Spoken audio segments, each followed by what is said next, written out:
விக்னேஷ் கார்த்திக் டைரக்ஷன்ல பிரியா பவானி சங்கர், விக்னேஷ் கார்த்திக், பிரிகடா சகா, ஆதித்யா பாஸ்கர், விஜய் ரக்ஷன், MS பாஸ்கர், சஞ்சனா திவாரி, தம்பி ராமையா, அஸ்வின் குமார், பவானி ஸ்ரீ நடிச்சு இப்போ தியேட்டர்ஸ்ல ரன் ஆயிட்டு இருக்க கான்ட்ரோவர்ஷியல் ஆந்தாலஜி ஃபிலிம் தான் ஹாட்ஸ்பாட் டூ மச். ஹாட்ஸ்பாட் 1ல டைரக்டர் விக்னேஷ் கார்த்திக் ப்ரொடியூசர் கிட்ட கதை சொல்லி ப்ரொடியூசர் பொண்ணியை கல்யாணமும் பண்ணி செட்டில் ஆயிடுவாரு. இப்போ அந்த ப்ரொடியூசர் ஹாட்ஸ்பாட் 2க்காக கதை தேடிட்டு இருக்கும்போது பிரியா பவானி சங்கர் வந்து கதை சொல்ல வராங்க. 3 கதை சொல்றாங்க. ஃபர்ஸ்ட் கதை டியர் ஃபேன். விஜய் ஃபேன்ஸும் அஜித் ஃபேன்ஸும் அவங்க பர்சனல் லைஃபே மதிக்காம ஃபேன் வாருங்கிற பேர்ல பண்ற அட்ராசிட்டிஸும் அதுக்கு ரிட்டனா அந்த ஆக்டர்ஸ் இவங்க லைஃப்ல என்ன பண்றாங்கன்னு கேட்கிற கேள்விதான் dear fan. Second story black and white. அந்த காலத்துல இருந்த ட்ரெஸ் கல்ச்சர்லாம் போய் இப்போ ட்ரெஸ் இண்டிபெண்டன்ஸ்ங்கிற பேர்ல சஞ்சனா திவாரி என்னெல்லாம் பண்றாங்க, அதை அவங்க அப்பா தம்பி ராமையா எப்படி ஹேண்டில் பண்றாருங்கிறது தான் black and white. Third story yours lovingly love. 2025ல லவ்வே செட் ஆகாம இருக்க அஸ்வின் குமாரோட லைஃப்ல நம்ப முடியாத ஒரு மிராக்கிளா ஃபியூச்சர்ல இருக்க பவானி ஸ்ரீக்கு கால் டைவர்ட் ஆக அந்த கால் கொஞ்சம் கொஞ்சமா லவ்வா டெவலப் ஆக இவங்களோட லவ்ல நடக்கிற நெக்ஸ்ட் டெவலப்மெண்ட்ஸ் தான் யுவர்ஸ் லவ்விங்லி லவ். இந்த 3 கதையையும் ஏன் பிரியா பவானி சங்கர் சொல்ல வராங்க, அதோட பேக்ரவுண்ட் என்ன, ஃபைனல் ரிவீலேஷனுக்கு அப்புறம் ப்ரொடியூசரோட ரியாக்ஷன் என்னங்கிறது தான் ஹாட்ஸ்பாட் டூ மச். இந்த படத்தோட ரன் டைம் 2 hours. 3 ஸ்டோரிஸுமே ஆரம்பத்துல கொஞ்சம் ஃபிளாட்டா தான் டிராவல் ஆகுது. Length wise first story dear fan கொஞ்சம் அதிகம், சில cringe moments and making cliches அங்கங்க இருந்தாலும் டுவர்ட்ஸ் சென்ட் சொல்லியிருக்க மெசேஜும் அதை சொன்ன விதமும் அப்ளாஸ் வர்த்தி. ஆதித்யா பாஸ்கர், ரக்ஷன் 2 பேருமே ஃபேன் வார்ல ஃபன் பண்ணி நல்லாவே பெர்ஃபார்ம் பண்ணிருக்காங்க. MS பாஸ்கரோட போர்ஷன்ஸ் தான் இந்த ஸ்டோரியோட ஹைலைட்டே.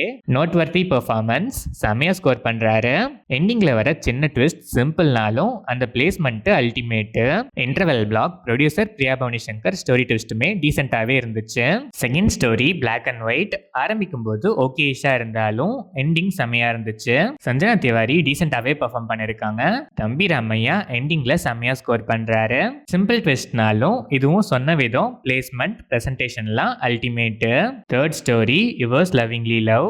ஷார்ட் டைம்ல ஃபியூச்சரிஸ்டிக்கா ஒரு லவ் ஸ்டோரியை நீட்டா பிரசன்ட் பண்ணிருக்காங்க. இதுவுமே சேம் லைக் ஃபர்ஸ்ட் 2 ஸ்டோரிஸ். ஆரம்பிக்கும் போது ஓகேவா இருந்தாலும் முடியும் போது நல்லாவே முடியுது. அஸ்வின் குமார் காமெடி மேனரிசம்ஸ்லாம் செம.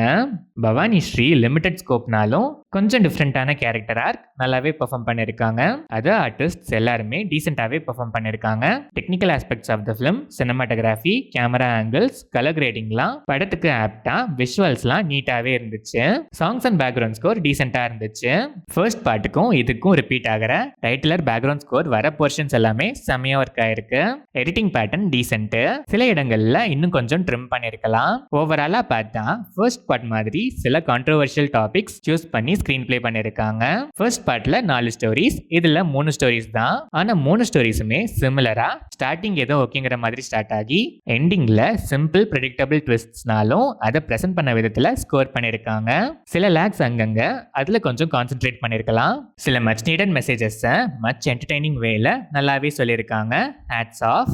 வேற லெவல் பான் சொல்ற அளவுக்கு இல்லைனாலும் கான்ட்ரோவர்ஷியல் டாபிக்ஸ்க்கு சிம்பிளா இருக்க சொல்யூஷன்ஸை சிம்பிளாவே பிரசன்ட் பண்ணி வந்திருக்க டீசென்டான என்டர்டைனர் தான் hotspot too much. Hotspot 1 audience controversial தீம்ஸ்க்காக வெயிட் பண்ணி அதுல மீன் போட்டு கலாய்க்கிற ஆடியன்ஸ்லாம் கண்டிப்பா ஒன்ஸ் ட்ரை பண்ணி பார்க்கலாம்.